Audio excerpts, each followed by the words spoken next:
রথযাত্রার দিন কাছে, তাই রানী রাজাকে বললে, চলো রথ দেখতে যাই।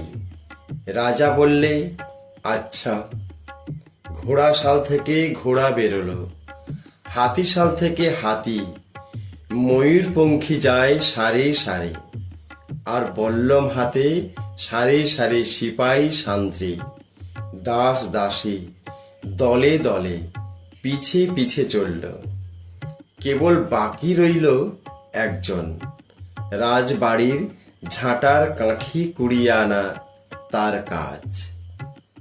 সর্দার এসে দয়া করে তাকে বললে, ওরে তুই যাবি তো আয়। সে হাত জোড়ো করে বললে, আমার যাওয়া ঘটবে না। রাজার কানে কথা উঠল, সবাই সঙ্গে যায়, কেবল সেই দুঃখীটা যায় না।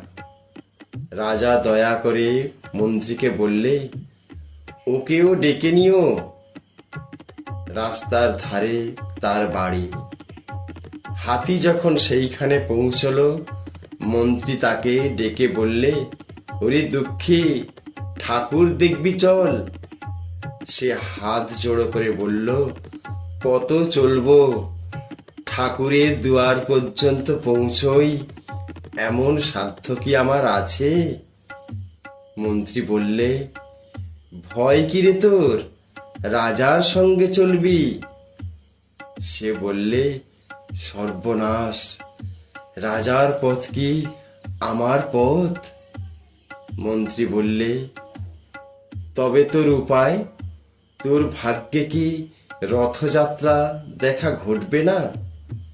সে বললে, ঘটবে বই কি, ঠাকুর তো রথে করেই আমার দুয়ারে আসেন।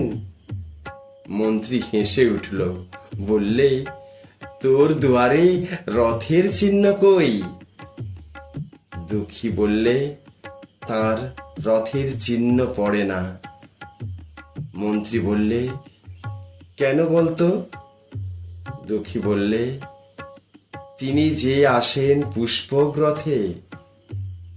মন্ত্রী বললে, কই রে সেই রথ? দুঃখী দেখিয়ে দিলে, তার দুয়ারের দুই পাশে দুটি সূর্যমুখী ফুটে আছে।